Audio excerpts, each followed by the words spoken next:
Hello there. I'm USA Today bestselling author, storyteller, and cheeky wench Susan Tisdale. I've been writing since I was a little girl, but in 2011 I published my first novel.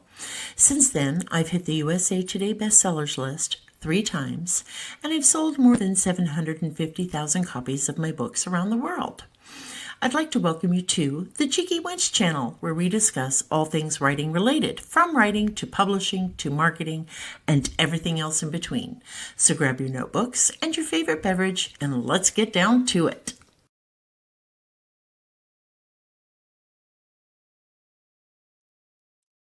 Hello, hello, hello, hello, hello. Can you hear me? If you can't, pardon me, I forgot to move that. If you can hear me, please put a 1 in the chat so I know you can hear me. Hi, Angie G. How you doing, sweetie? I have missed you. I truly have. Oh, don't forget to hit that like button on your way in. Hit the share button so you can let your friends know that we are live. And it does help the channel. Helps us in the YouTube algorithms and all that good, fancy, happy, fun stuff. Um, Helps us find other authors who are interested in the same things we are. Hi, Aurora. I hope you're doing well, honey. Yay! I'm glad to hear that. We're just gonna hang out for a minute and let some more people get here. Oh, I'm cold. Yes, I have the writing gloves on. I am cold today. What is it like? What's the weather like where you are at? Where you are? Where you at are? Where you are? What's the weather like where you are?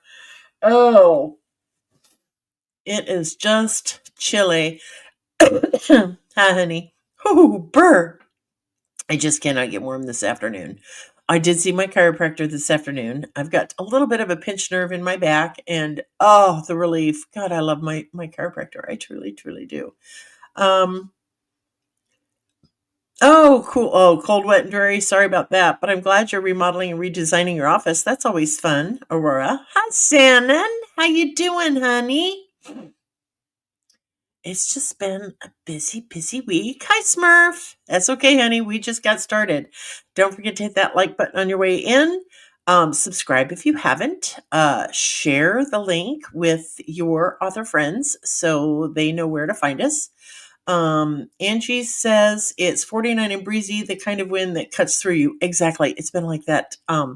You should have seen my hair this morning. Oh my gosh. I had the cutest beachy waves. Oh my stars. It was just adorable. And then I had to go outside and it's like, holy crap, it's windy. So, yes, it's just a little windy. Hi, Samantha. How you doing, sweetie?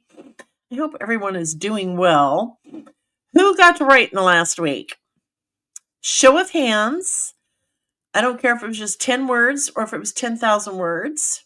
Oh, Smurf, 31 and the wind is howling. It's howling here too. Glad it didn't snow. There was a chance of it all day. Oh, I'm so sorry, honey. I am so sorry.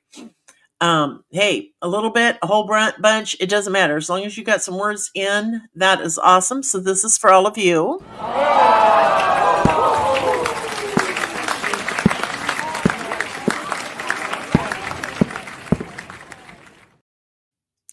Congratulations to everyone who got to write in the last week.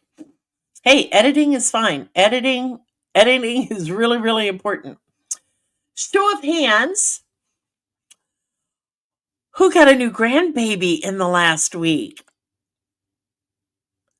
Me. I did. I got a new grandbaby. And he is absolutely perfect. And just absolutely freaking adorable. This baby is adorable. And I'm going to see if I can share the screen with you. Yay. So, I hope you can see this. This is a picture of our warrior princess listening to her baby brother's heartbeat. That was precious. She will not put this baby down. It's like a fight between her brother and her on who gets to hold their baby brother, and it's sweet. So let's show you some more. Let's see. This is Little Britches, Little Man, Little Junior, Little Peanut. We got all sorts of nicknames for this kid. He is not going to know what his real name is until he's 30 because we have so many nicknames for this baby. But oh my stars, is he not just freaking beautiful? Just beautiful. I know. Oh. And let's see. We've got more. I've got more. And you're just going to have to all bear with me because I'm a very, very proud grandma. Um, let's see. Here's one of Warrior Princess holding him. Oh, nope. Is that the right one? Yep. You can just see the love this girl has for her brother. It is just amazing.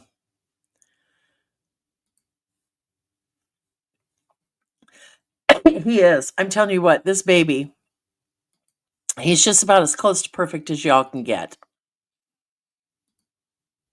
Let's see. All the feels, right? Okay.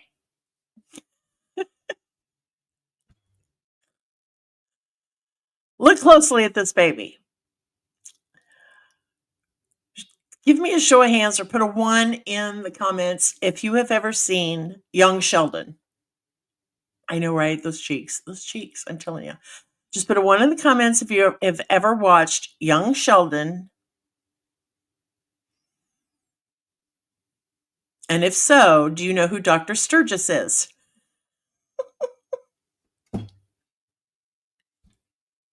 So when he was first born, we're looking at him and we're like, he looks exactly like his dad.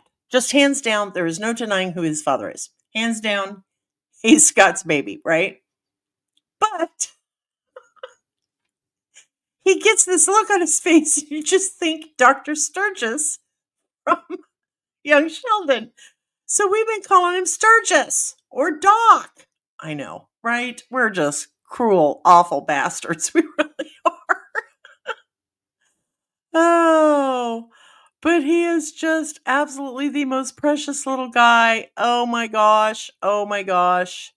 Oh my gosh. Let's see. This is another favorite of mine.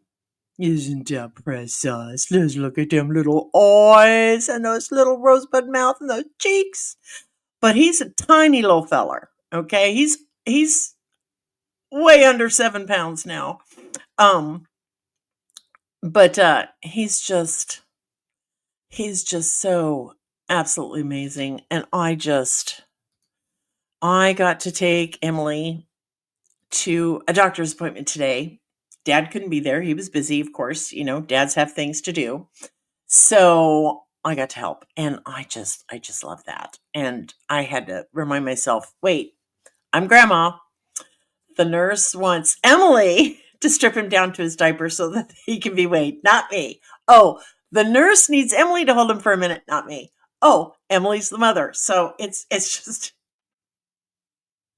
I'm bad. I'm awful. I am.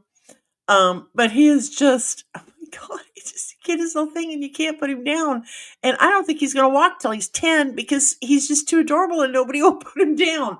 So anyway, he's pretty special and grandma's very proud and just absolutely in love with this baby. So I had to brag. I had to share pictures with you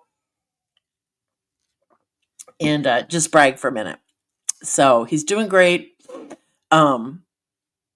Eating very, very well. He's learned to pass gas, so that's always fun. I had him in this arm the other day, and I've got a Apple Watch, right? And I will get notifications on my watch on my phone or whatever. My watch will vibrate. I was having a hard time telling if it was my watch or if it was Little Britches passing gas. Hi, Ashley. Just hello to everybody who's come in since I was bragging about my grandson. Hi, Lila. He is just absolutely right here. Right here. He's grandbaby number 7 for us. Yeah, she is the protector. But you know what surprises me is Carter Bug, right? My grandson Carter, his big brother. It just it's just hilarious. He keeps saying, it's funny how he says it, right? He says, "Grandma, I just can't get over how cute that baby is." Not Kason, not my little brother, but that baby, which I think is just hilarious. And he says, "I just can't get over how cute that baby is. Grandma, aren't most babies supposed to be like ugly when they're born?" He's not. He is just the cutest little thing. So it's adorable. It's adorable to watch him hold him and everything. And little Miss Malaya, she kept booping his nose, and they're both, everybody's just head over heels in love with this baby. So it's all good. It's all good. It's all good. Yeah.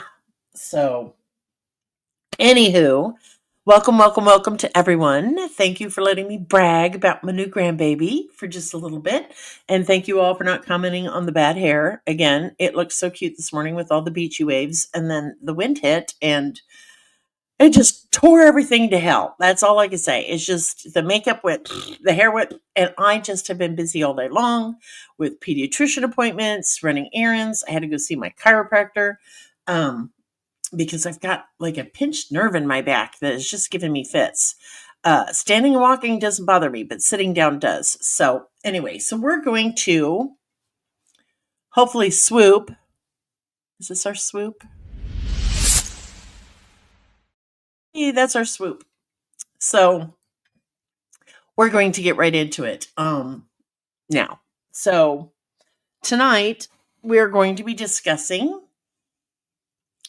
catalysts and turning points, and how very important it is to have these in your novels. Okay. There are catalysts that will bring about a turning point in your novel. Okay. There are catalysts as it pertains to plot, which will in fact will cause a turning point in your novel. And it can be plot turning points. It could be turning points with your characters where you start to see your characters change just a little bit, either for the better or for the worse, up to you. But you start to, hi Amy, you start to see, if you're doing it right, you will start to see it. It could be early on in the book, it can be in the middle of the book, it could be at the end of the book. I'm a firm believer that there should be several catalysts or turning points throughout the novel. I just think it makes it more interesting. I don't think you should have 100 turning points. But I say 3 is good. I say 3 is good. I like 3 turning points in a novel, but that's just my personal opinion. Samantha might, and Amy, you all might have different ideas. But catalysts should move the plot forward, and it should move your characters forward. And a catalyst can affect your individual characters differently, just as in real life. And I was trying to think of a perfect example of what kind of catalyst would affect people differently. Okay. And I don't know why, but 9/11 kept coming in to my mind. And it affected everybody in very similar ways, and also in very different ways. Some people started going back to church. Some people withdrew from the world and hid in their safe spaces for a little while. Some people joined the military. Some people turned to politics because they wanted to bring about some kind of change to help stop that from happening again. So that's just one of the many examples of a catalyst affecting people. It saddened us all. It pissed us all off.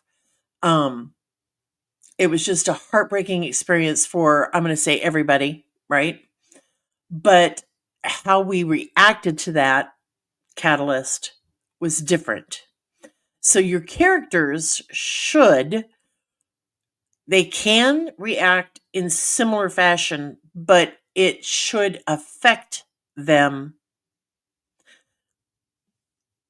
make them go in different ways. It shouldn't be just, how do I want to say this? It was there and then it flipped away. I really got to find out if there's like a nighttime Adderall, or start doing these at 10 in the morning when I'm just spot on and got all the brain going. But I think you all just put a one in the comments if you understand what I'm trying to say. A catalyst can affect everybody differently, but their reactions to it can affect everybody similarly, but their reactions to it can be different. Yay, I'm making sense. That always makes me happy. So there are all sorts of different catalysts that can happen in novels. They could be what one person might think is a small thing. Um, it could be a huge thing. It doesn't have to be something like 9/11.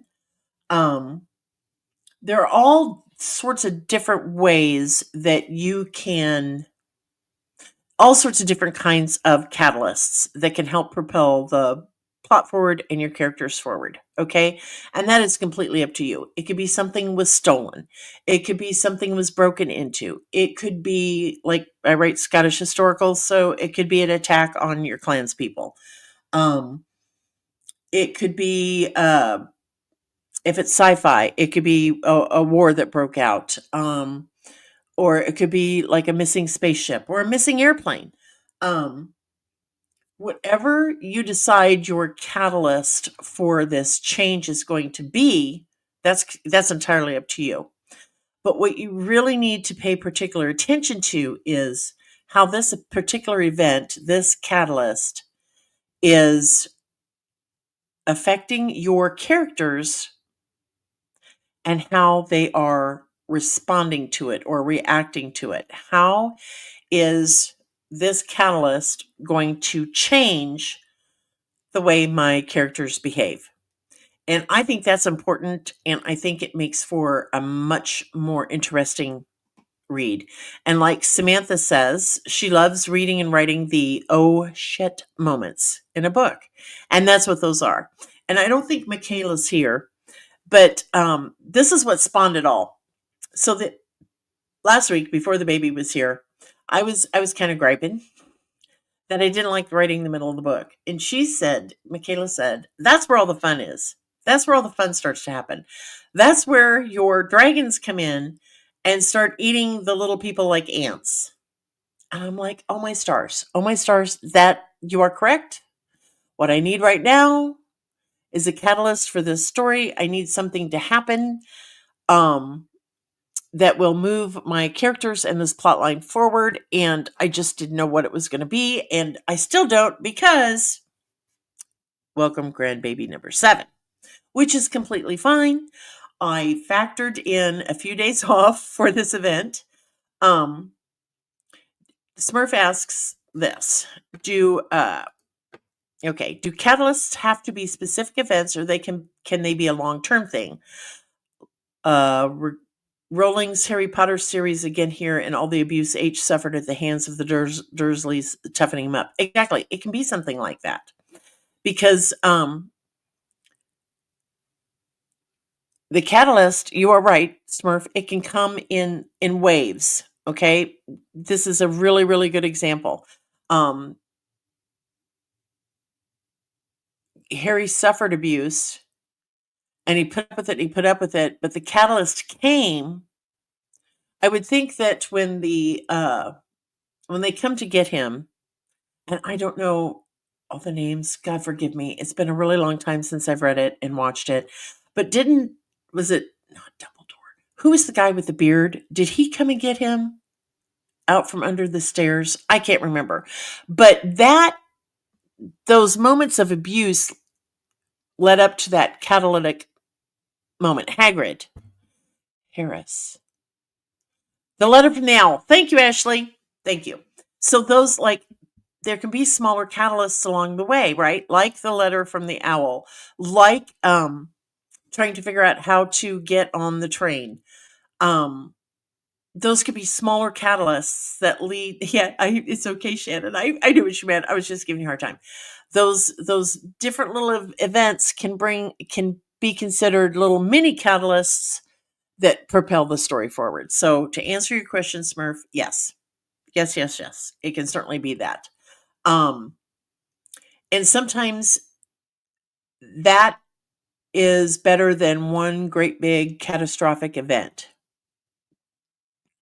Uh, so yes, little tiny moments, little tiny catalysts, little tiny moments that lead to a bigger moment that is a catalyst for change or a turning point in the story or your characters. Okay. Um, okay. I'm just trying to read the comments. Yeah, I love Harry Potter. I loved those books. I really did. Love the movies, love the books. So, yes, small events can lead to bigger events, which can lead to bigger changes. Exactly. Ashley is right. That was a great example. Smurf, you done good, darling. You done good. So when these little moments that might lead up to these bigger moments happen, make sure you're paying attention to how, not just how these little moments, how these little moments might be affecting your main characters, but how your secondary characters are responding to them. Okay, because that's your secondary characters, and yeah, slow builds or fast big event. Got it. There you go. So I'm a firm believer that secondary characters are almost as important as your main characters, right? Because how boring would a book be if you only had two people in it? Unless, you're writing erotica or something and then, sorry, my mind went, "Oof, wait, you have more than two people with erotica. I'm sorry. My bad. My bad. I apologize. But other than that, a book with only two people in it might not be as interesting as a book with several characters in it, right? You need those secondary characters, those satellites around your two main planets. And I say two, it could be one. It's depends on what genre you write. I always think in terms of romance because that's what I write. Um, but you have to have more than just your main character or your hero and heroine. Bad guys are always phenomenal to write. I love writing bad guys. Exactly. Amy is correct, and that's why I do it. Your minor characters could be the start of a series. Exactly, and that's how I do it. My secondary characters in my novels almost always get their own book later, okay? Or they start a new series or they are book 2 or book 3 or book 4 in that series, right? Does that make sense? So you build you want to give okay, in the instance where you're going to use a secondary character in another book, leave a little bit of mystery, but make that character compelling enough so that readers will want to read their particular story. Even Zork had more than two characters, exactly. Samantha says, I don't know how I'm going to end a series because of the secondary characters getting their own books. Exactly.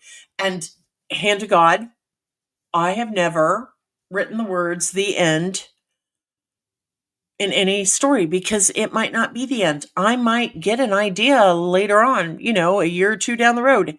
Oh my gosh, Now, I want to give so and so their own story. How, and a story idea pops into your brain from God only knows where. At least that's the case with me. Um, so make those secondary characters interesting.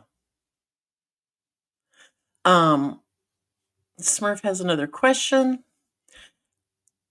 Is it wise to use an antagonist as a main character in a sequel work? I'd love to write one where we see things from the villain's point of view. Go for it, brother. Go for it. Go for it. Go for it. I think that's a fabulous idea. In fact, so in here's an example. In my book, Secrets of the Heart, I had a secondary character named Margaret, who was just an evil. Everybody just wanted to slap her. They hated her. And, uh, but at the end of the story, she kind of redeems herself a little bit.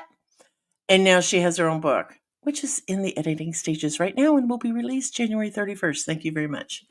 Um, yeah, so drop hints if you've got them. If not, it's okay. Just pull it from your mind. Sometimes story ideas will come at the weirdest times. I've had that happen to me several, several, several times. I've got so many examples um, of how book ideas can come from anywhere. But anyway, we're talking about catalysts and turning points, and we should stay on topic. I'm going to try really hard to stay on topic, but I think it all ties in together. So pay really close attention, not only to how these events, these catalysts, are affecting your main characters, but also how are they affecting your secondary characters? How are they responding to it? Um, what are their reactions to that? How has it changed them? And even if you don't put that information immediately into that particular story, that particular book, save it and use it for that person's future book. Save those notes, okay? Because it's important, okay? Catalysts and turning points are important. How many turning points can there be in a book? I don't think there needs to be 400, but I think there should be. I always look at it beginning, middle, and end. I think there should be slow, just because of how I write historical romance. It's a different genre. Every genre is different. But for me, I like to have, like Smurf was talking about earlier, little events, little uh, little events that will affect my two main characters. Um, Sometimes my main characters just get to fall in love on their own and get to choose each other as their spouse. But in other circumstances, it's an arranged marriage. And I like doing the arranged marriages because I'm bringing these two strangers together, and they have to, not always, okay, not always, but they need to learn to get along and discover any good qualities that they possibly can in their spouse. Put one in the comments if that makes sense. But I like writing those where you get to see it from day one. This circumstance, this event has brought these two people together, um, unawares or without warning or whatever. Sometimes an arranged marriage could happen when they're 10 years old, and then other times it's like the king got pissed off and you've got 6 weeks to marry this person, right? So I just like to write those a lot lately, and because you get to see them learning about each other, and I think that's fascinating. Angie asked, do you think you stories hold the reader better when the story starts with a catalyst? It certainly can, of course. I think I don't know if catalyst is the proper word, maybe. in my circumstances. Maybe it is where like my hero will get a letter and saying you have to marry this person by this date, or your father will lose his fortune and his titles and everything else. So that is a major catalyst. So yes, that is something that can bring them together. Um, Again, I'm coming at it from an historical romance type of thing. But if you were writing, let's say, police procedurals, that would be fun because you could start with a crime scene, like an unaliving scene. Um, you can start right there where you've got a bunch of detectives standing over a unalived person. I have to be careful with words I use on YouTube, which is ridiculous. Let's see. With a western, you could start with oh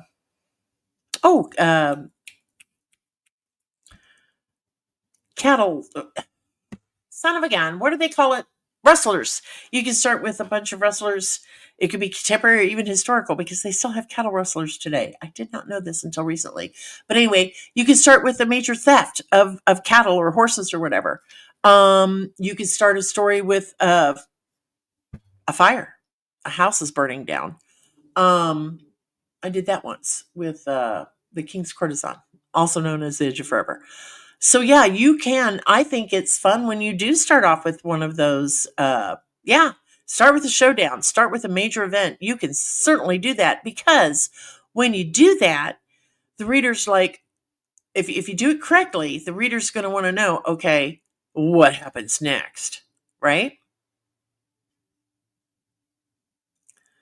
Um,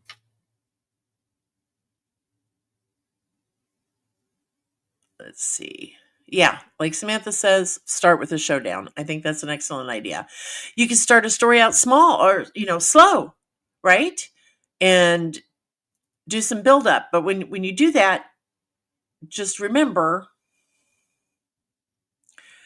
even if you're going to do a slow build up, it still needs to grab the reader's attention, right? Um, don't make your reader or don't expect your reader to wait until chapter 12 to have stuff starting to happen.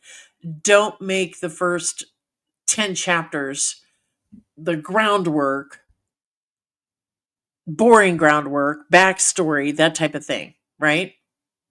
Um, yeah, a strong hook in the beginning, a strong hook, but it doesn't have to be a major catastrophic event, but it needs to be something that's going to hold the reader's attention. Yeah, still needs to be a strong hook. Um, Okay, Smurf says he likes starting his stories in the middle, then using flashbacks to show how the main character got into the situation. Makes for a great hook. Yep, that works. Um, oh wow. So anyway, I like that, Samantha. Samantha writes several different kinds of novels, several different kinds of genres. Um, but yeah, flashbacks, that's a great idea.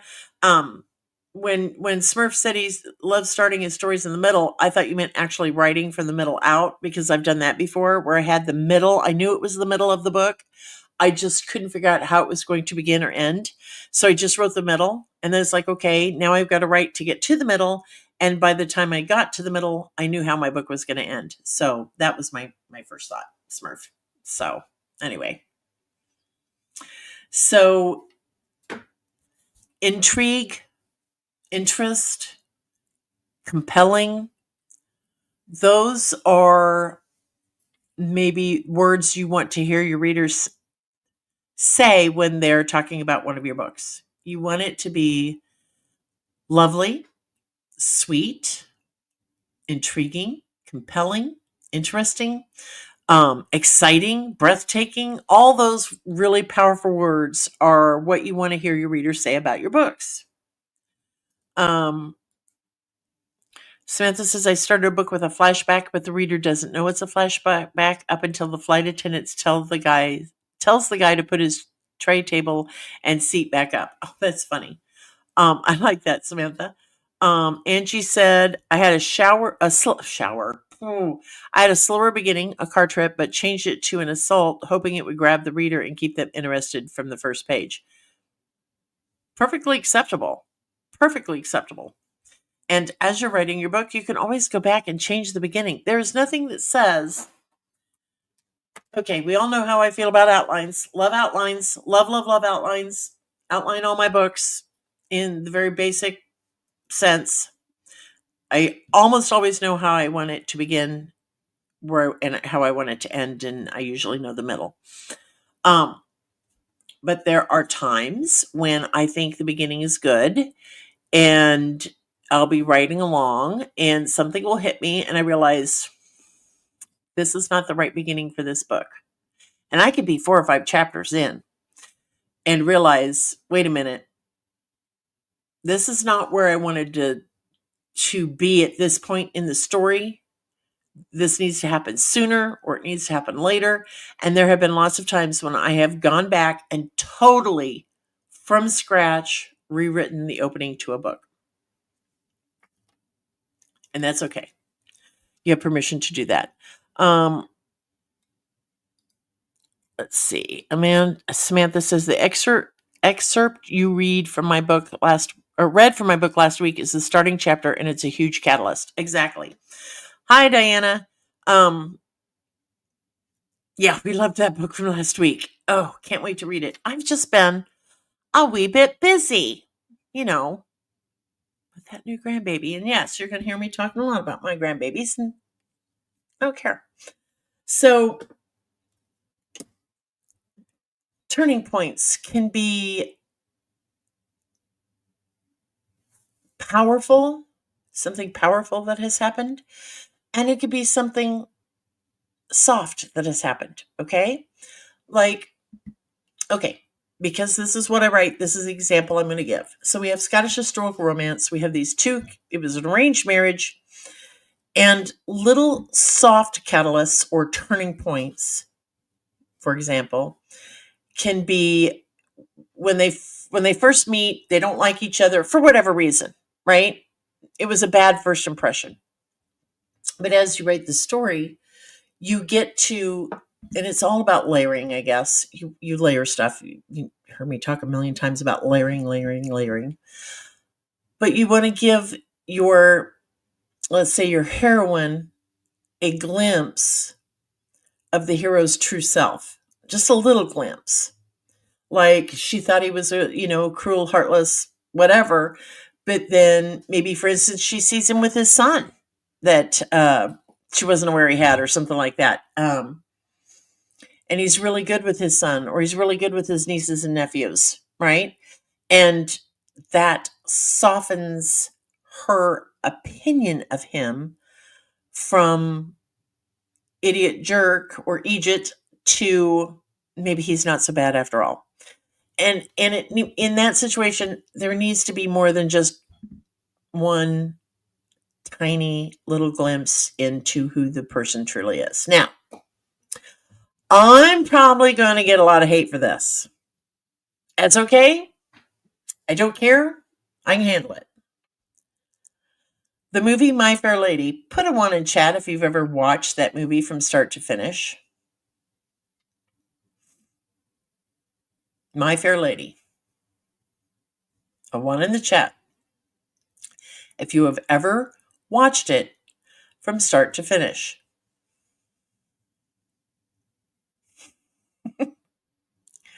Y'all are going to hate me from what I'm about to say.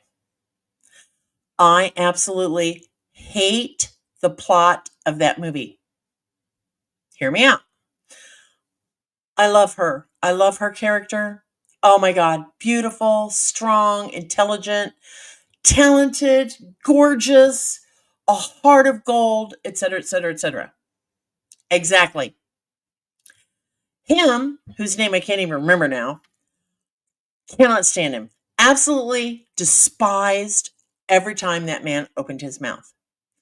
He called her gutter snipe. He called her ignorant. He called her all sorts of really horrible things, right? Explain to me how the hell she fell in love with him, because it makes no sense to me. Just because, he gave her elocution lessons and bought her pretty dresses. Her character, I think, I truly believe, was far deeper than what the script writers did or the director or whatever. But I hate, hate, hate that movie. Yeah, made her suck on marbles. He was a jerk to her. Henry Higgins, thank you, Amy. He was horrible to her. And I've only seen the movie once, and it was just a couple years ago because I'd never seen it. I'd seen little bits and pieces, but I'd never watched it from beginning to end. Yeah, Stockholm Syndrome. So I'm watching this movie, and I keep waiting and waiting and waiting to find one redeeming quality in Henry Higgins. I waited and I waited and I waited, and then it's the end of the movie, and she has fallen in love with him. And it's like, how? Why? What? I understand. Okay, this is what Smurf says. And oops, I get it. I get it. Henry called her all that. He's the antagonist. She fell in love because he lifted her from her previous life and helped her blossom into the woman she became. I agree. Stockholm syndrome. Exactly. But I still have problems. Well, I understand that he had fallen in love with her too, but good God, show me. Show me that he fell in love with her. I don't know. It's just something about that movie grated on my nerves. I think I know why, and I'm not going to talk about it publicly, but something about it grated on my nerves. And when I was done watching the movie, I just sat there going, what the hell? I think it could have been done better. Now, the music parts, the costume, all of that was lovely, lovely, lovely. Love that, all that part. All of it. Loved all of that. Yeah, the rain in Spain remains mainly on the plain. Um, but there was just something about him that I didn't like. Her I loved, him I didn't like. Anyway, so I think it could have been done better had they shown us. They showed us how she was falling in love with him. I still can't remember my head. And I know he ended up falling in love with her. But the movie didn't show us enough of those soft moments with him to show us why she was falling in love with him.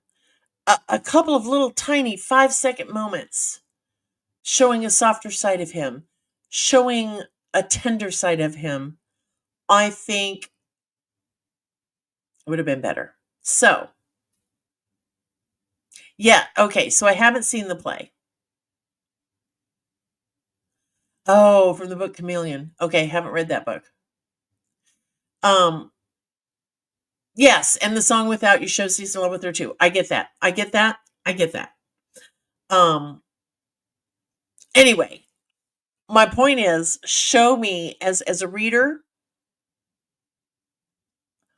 show me those soft and tender moments where your hero is seeing your heroine in a different light and it tugs at his heart, and vice versa, where your heroine is seeing your hero in a softer, better light, and just show me gently, show me tenderly. Or it can be something big like, your heroine saves the hero's daughter from a burning building. Okay? But show me those reasons why these two characters are falling in love. Okay? Um True. So just show me those soft, tender moments. Show me those big moments, but show me something. Give me a reason why these two people are falling in love with each other.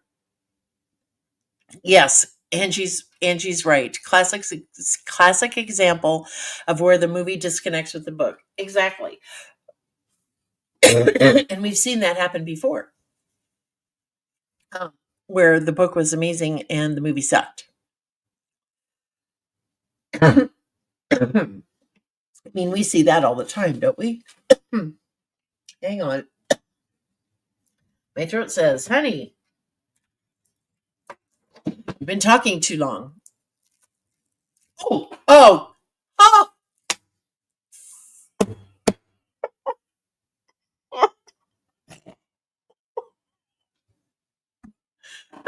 oh my God. Okay, sorry, I just had a moment.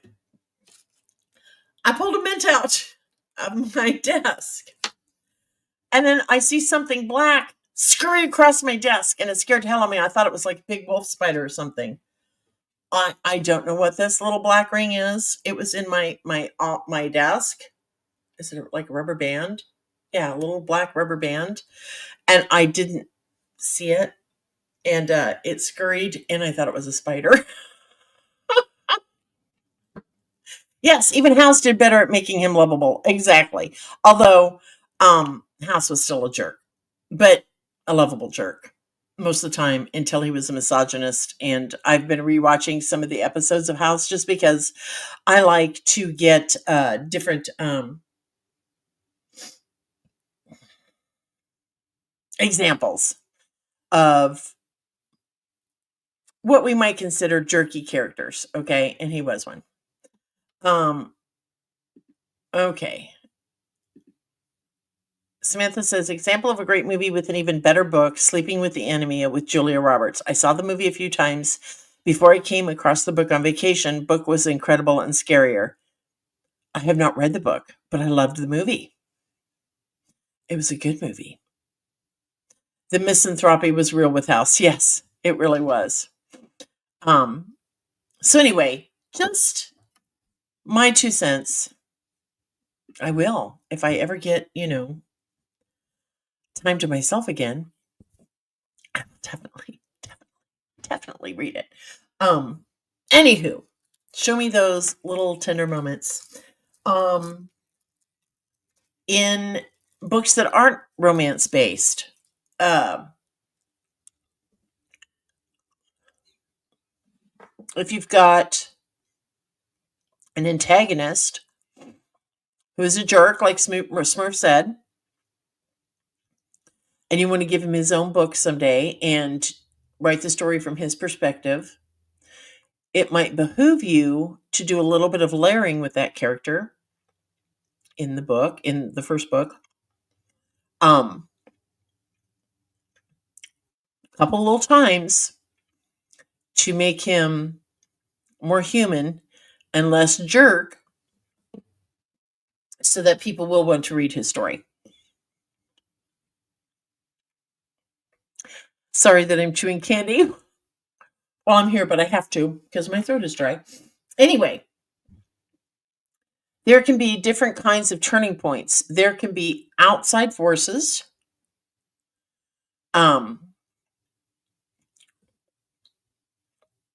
causing the catalyst, causing the turning point.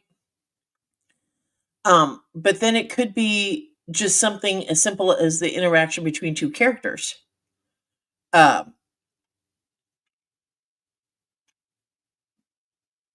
Oh, Smurf, you kill me. Smurf says, I'm not bad. I was drawn that way. Jessica Rabbit. I'm not a misogynist. I was written that way. Henry Higgins. Anyway, turning points. You need to have turning points throughout your book, and they can be little, they can be big, but they are vitally, vitally important. Right, Samantha? Smurf is hilarious. He kills me. But you've got to have those turning points and those catalysts to move your story forward. They are important. Without them, your book's just boring. It just is. Then we get House. I'm a misanthrope. Come get some. Yes. Smurfy, kill me. You really do. So, we have about 10 minutes left in the show. What questions, if you have any, would you like to ask me? Sorry. About this topic. Hang on.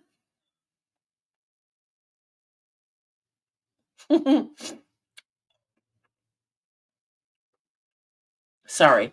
Getting updates on my daughter. She finally napped.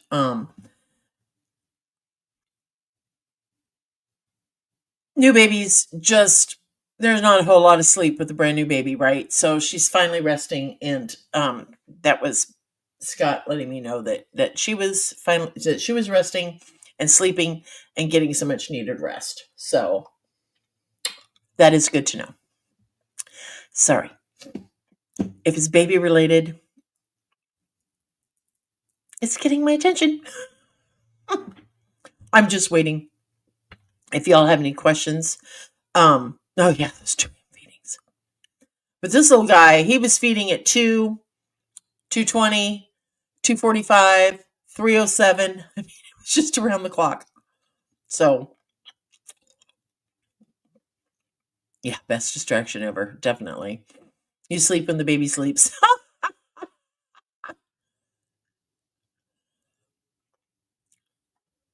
In a perfect world, yes. And I'm not going to elaborate on why I said that, because that isn't always the case. Sometimes you are the only one doing it all. And that's why I said that. But if you can sleep when that baby sleeps, by golly, you sleep. But does anybody have any questions on catalysts and turning points as it pertains to novel writing?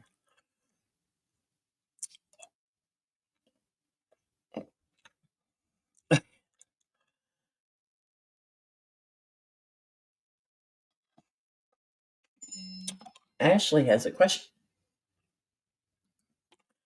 Is there a specific way you plot a series and include secondary characters with all their flaws and specificity in book one without getting overwhelmed? Okay. I don't generally plot an entire series. Samantha might. Shannon, I think, does. Shannon plots the hell out of everything.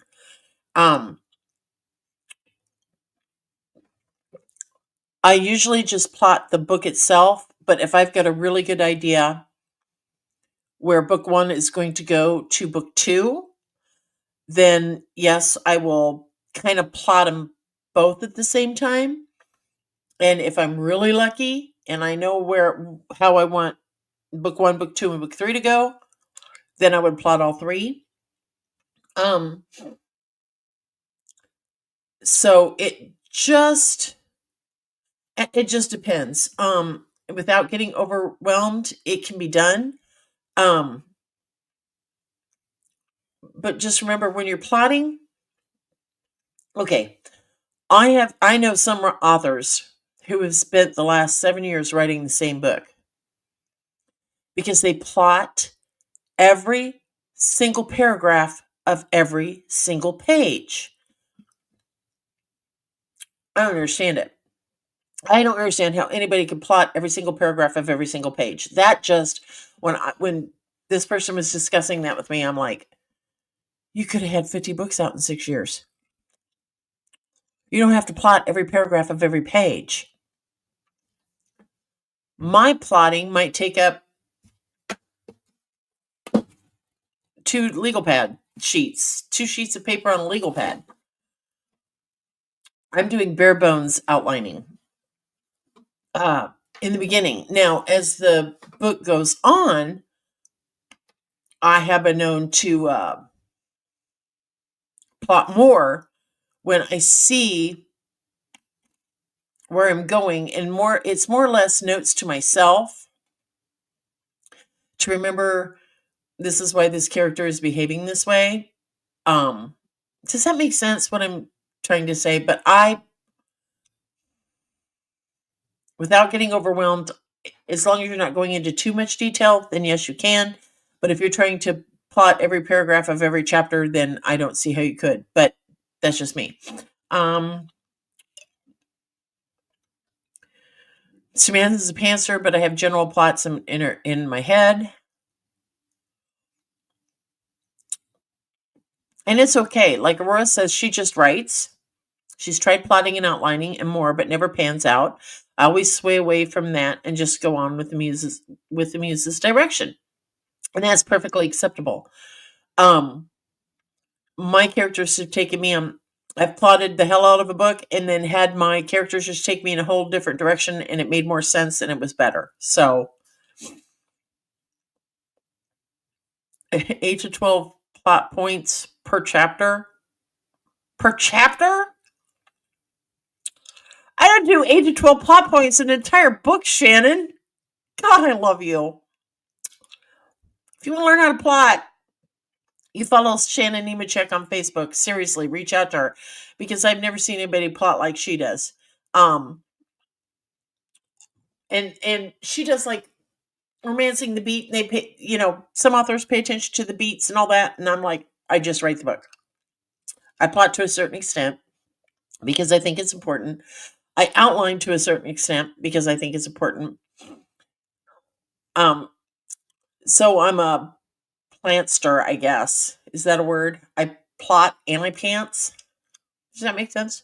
Anyway, yes, you can write the bones of the story and then layer in the secondary characters. Yes. Um, my dear friend Hallie Bridgman, I love how she does it. I tried and couldn't, but she does all the dialogue first, right? She just writes down all the dialogue between all the different characters, and then when she's done with that, from beginning to end, then she goes back and does the second, what she calls her first edit or whatever, the first layering process, and she will add in more detail. And then she goes back a third time and adds even more detail in. Some people can write that way. It's really hard for me anymore, and I don't know why this is, but it used to be, we've talked about this, where I say, I have a whole lot of parts in a book where it says, come back to this. But in the current work in progress, I have written come back to this and tried to move on to write the next scene or the next, start the next chapter, and something keeps stopping me from skipping and moving on. And I don't know why, but every book is different. Just like all your kids are different, every book is different. Sorry. Yeah, a basic idea for each chapter or beat. There you go, Diana. Smurf says Heinlein did that. He even went so far as to create a timeline for all the main characters of his books, and when those books took place, then adapted that into his future history works. There you go. It worked for Heinlein. But yeah, you can do that. Plot for each book. And if you've got characters who are secondary, say for example in book 1, who are going to get their own book on down the line, then yeah, write that information down. Save it. Samantha says, I've done that, gone back and added more to enhance the story. It's always okay to do that. It's okay, like if you're really stuck on something, it's okay to skip it and come back. That's perfectly acceptable. I have done that a lot, but for some reason I'm not able to do it with this book, and I will figure out why. Diana says she uses the save the cat method. Shannon said plotzer. I like that. Samantha says, I just write the book too. If I do plot, it's a one-word sentence for each chapter. Exactly. That's basically what I do. Here's where I want to go and here's where I want to end. Pantster, plotter, planster, I think I just call it do it your way. There you go. Samantha says, I've written a few books with a co-author. When I hit those brick walls, I leave her a note, and 99% of the time she can fill in the blank. That would be lovely if I could have somebody fill in the blank for me, but I'm a one-woman show. I don't know why. Maybe because, I have the ADD meds now, and my brain is actually functioning like a normal brain. I don't know. Maybe that's it. I haven't got a clue. Samantha says, if I'm writing on my own, I skip ahead and then go back later to finish the scene. Usually, yeah, an intimate scene, a scene of intimacy. We'll just call it that because, YouTube gets a little cray cray. I have done that lots. Um, I never thought I could write with someone, but JB makes it easy. Yeah, yeah. There's a couple people I would love to write with. Just a few. Just a few. Um, a dream of mine that I've never told anybody. I don't know if I should share this or not. Hang on. I don't know if I should or not. But we all have those little dreams that we don't want to share with anybody. But one of my dreams would be to write a book with either James Patterson or Nora Roberts. That would be a dream come true. Either one of those two people. Oh my God. That would be a blast. But I've got a couple of author friends that I would probably say, yes, let's go write a book with. Okay, next questions. Are there any other questions? We talked about catalysts and turning points. Basically, I guess turning points to me are just another way of layering things in to a story to make it more interesting. Layering things in. Anne Perry, God rest her soul, I loved her. She called it that one thing more. That one thing more in your story that explains why your character is doing what they're doing, thinking what they're thinking, or feeling what they're thinking. It's not 10 pages of backstory. It's just that one thing more, maybe a sentence or two, that will explain why that character is doing what that character is doing, or thinking, or feeling, or what have you. And so there's layering, there's plot points, or turning points, there are catalysts that bring about some kind of change. But it's important to pay attention to how that event changes somebody or affects them. Yeah, he probably doesn't read them, Samantha. Samantha says, I'm not even sure if James reads the co-authored books. Probably not. Yeah, they're ghostwriters that he gives cover credit to. Are they actual ghostwriters, honey, or are they just actual authors who didn't it start out some kind of contest or something? Isn't that how that all got started?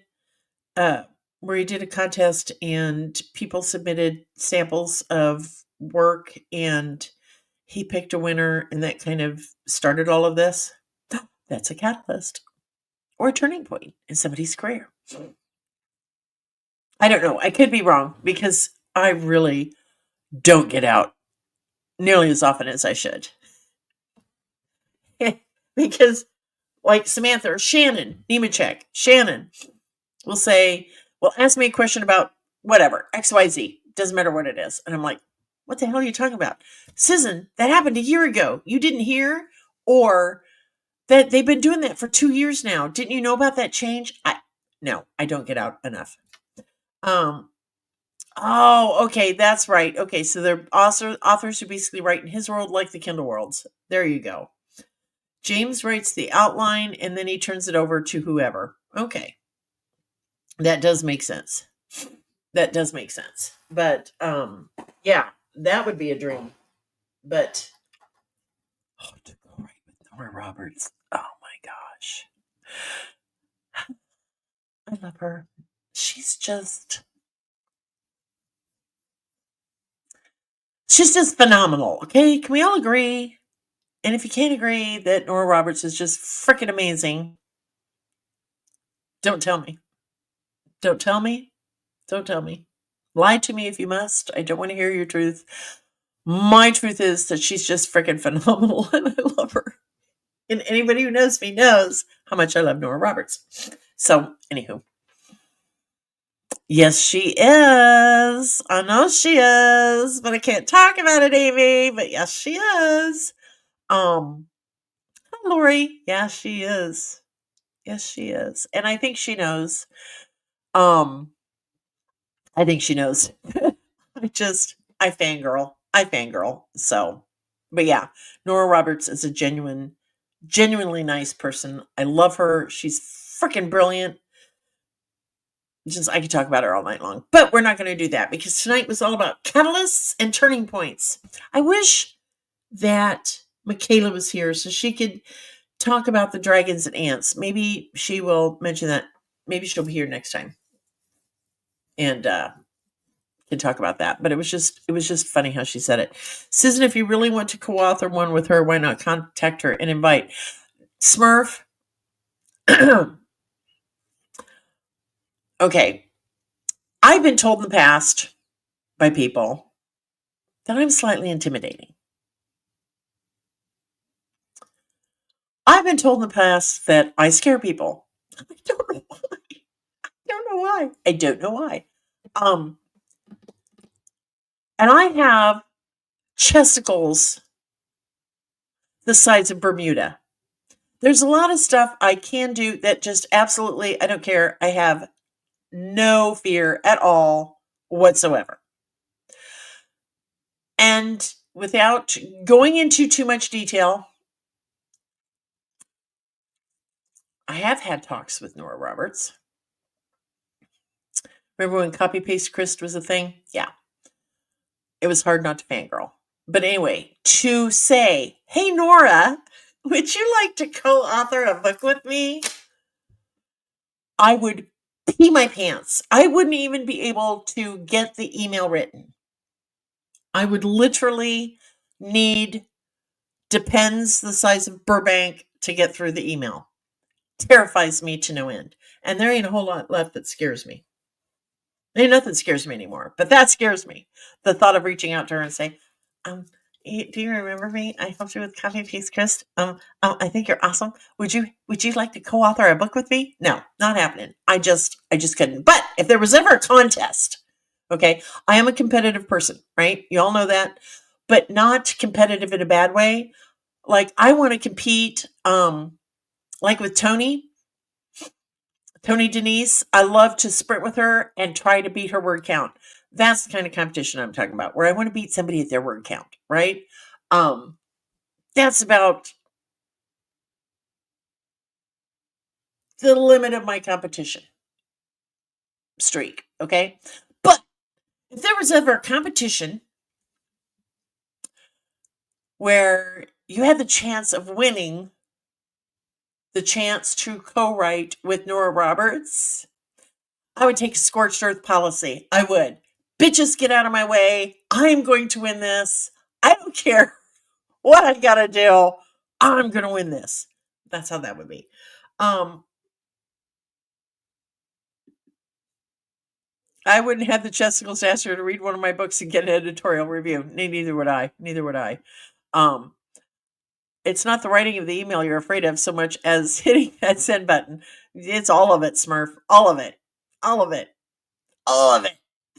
All of it. Even just thinking about it gets me. I start to sweat. It's like, no, it can't happen. Anyway, Shannon Nemechek, I love you, darling. Yes, I have been told that I'm intimidating, and I don't know why. I think I'm a really nice person. I am. At least I think I am, right? Unless you piss me off. Unless you're like a book stuffer or a book scammer or a frickin' pirate, and then I'm probably not so nice. So now I get it. What are words? Right, Samantha? Right? Dear Nora, frozen solid. Exactly. But yeah, um, fearless when it comes to lots of different things. Yeah, totally fearless. I think a whole lot of stuff, a whole lot of scenarios that just okay. But the thing that will bring me to my knees, the one thing that will bring me to my literal knees, is a sick grandbaby. Can't do it. Um, she is the ultimate author, Angie G. I've never thought of you as intimidating. Thank you, Amy Findley. You've not met me in person. Just kidding, honey. Just kidding. Um, some people are afraid of strong women. Oh, Smurf says, you could let someone else write and send an email on your behalf. See, I don't even know what I would co-author with her, right? What the hell would I co-author? What kind of book? I would want it to be one of the fantasy books. I think I would want that. I would have to think about that. No, I can't think about that right now because I've got to finish the current book that I am working on because I know my brain and I will be up all night plotting something to write with Nora Roberts. And now there's the rub. You need a story idea to offer. Exactly. A romance. I would like to do one of her fantasies. I would. I would like to co-author a fantasy novel with her. I think that would be a blast. Now I know which one. I know which one, and I'm not going to say. Oh my God, help me. God help me. You all have started something. I've had this fantasy series in the back of my head for years, but I haven't had the time to write it. Okay. I'm going to think about it. I'm going to think about it. I love you guys. You all are so. No, not Scott Finnis. Well, sort of, Smurf. Sort of. I've even had a cover for the first book in the series for 5 years, and I've plotted a little bit of it, but I haven't actually started the novel. But I got it up here, right? Um, nope, no time traveling. I push the send button. Okay, Amy, you can't just push the send button. Okay, you gotta plot. If you're gonna write Nora Roberts and say, "Hey, girlfriend, remember me? Would you like to co-author a book with me?" You've got to really plot out that letter. You just have to plot the hell out of that email. I would probably plot that email the way I did the King's Courtesan. And I've never plotted anything as hard in my life as I did that book. But I would have to plot it. It would be rewritten 10,000 times before I could hit send. It would just have to be perfect. Nope. Doesn't involve the Stonehenge or the Fae. Nope. No time traveling. Nope. You need to write this one first. You got bills to pay. Exactly, Shannon.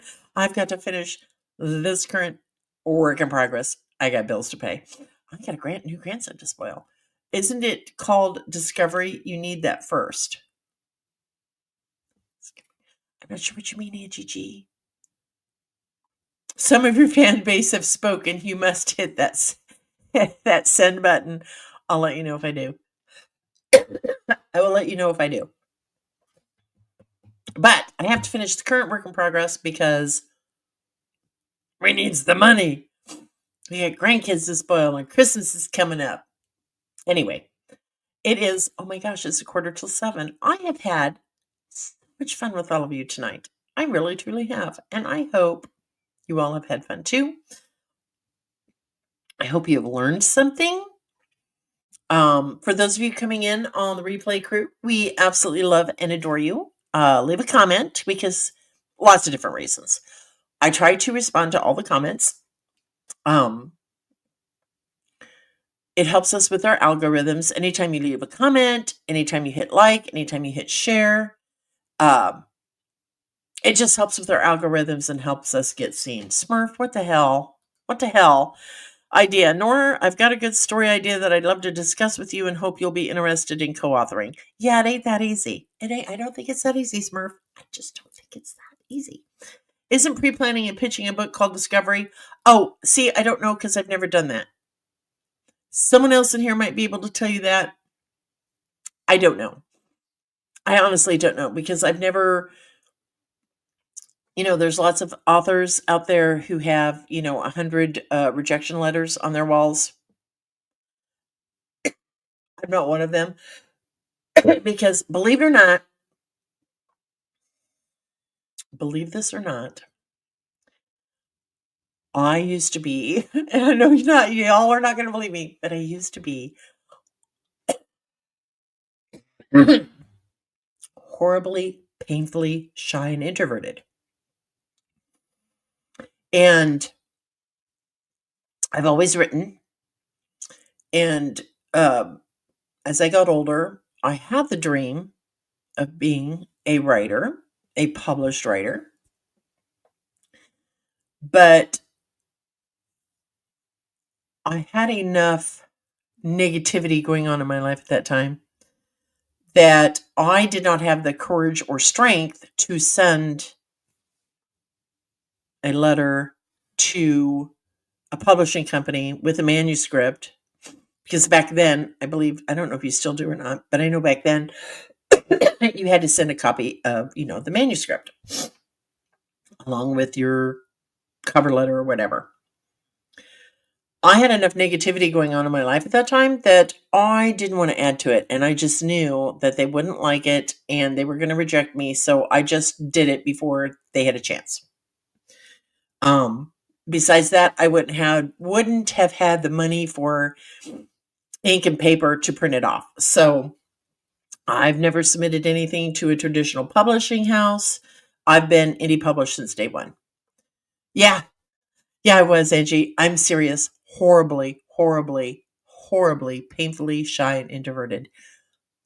I wouldn't have said fire if my toes were on fire. I mean, I just very shy, very introverted, very meek, very mild. Um, I was a late bloomer on the chesticles. We'll just say it that way. I was a late bloomer getting my chesticles, but they finally came in. Um, let's see. I know, and this is going to sound I cannot say that word, but I found it to be true. Even most confident of women will have terror over talking with someone they idolize. Men are like that too. Exactly. That's not misogynistic. That's just how we all are. Okay. Um, I know lots of guys who have idols that they would love to meet, but man, if they ever got the chance, they'd probably be all tongue tied and not know what to say and just be ready to piss themselves. I would be the same way if I got to meet Nora Roberts. Um, yeah. Uh, we moved around too much, so I rarely made friends. I kept to myself while growing up, and that created a very shy adult later in life. Yes, we didn't. There was lots of reasons I won't go into why I was that way, but I was. But no, Smurf, that is not misogynistic at all. I think, yeah, men have feelings too. I mean, come on. I can talk to anyone, but very introverted. Okay. Amy says, I can talk to anyone, but very introverted. I also lurk. I do that too. I can I can talk to anybody. Um, but there would be certain people, such as she herself, Nora Roberts herself, where I would probably just fade and die away. That's all I can think. Oh, Smurf, yeah. Hey, Mean Joe, want some of my Coca Cola? I remember that. I remember that. That was a good commercial. Anyway, it's late. 10 till 7. Um, here's a funny haha. No, totally off topic. So, for some odd reason, my kids and my grandkids hate it when they say, "Hey, mom or grandma, what time is it?" I look at my watch, I glance, and I say, quarter till, quarter after, half past. They're like, what? They don't understand quarter till or quarter after. You have to be so exactly precise. Like, it is now 6:59 and 7 seconds. It's just weird. Anyway, I digress. Um, yeah. Um, Extroversion is my front. I find it so much easier to communicate by text from behind a computer monitor. Been there, done that. Um, oh, good, Diana. You finished that bullet point outline. Good. Anyway, I'm gonna let y'all go. I'm going to call and check on the grandbaby, make sure he's doing okay, see if he needs his grandmama for anything. And Next week, we're going to have a big, hopefully it'll be next week. If not next week, the week after, we're going to have a big announcement coming up. But anyway, I think you're all phenomenal and awesome. Thank you all so much for being here every week. I really appreciate it. Thank you to the replay crew. Leave a comment. I will respond to it. I try to reply to all the comments.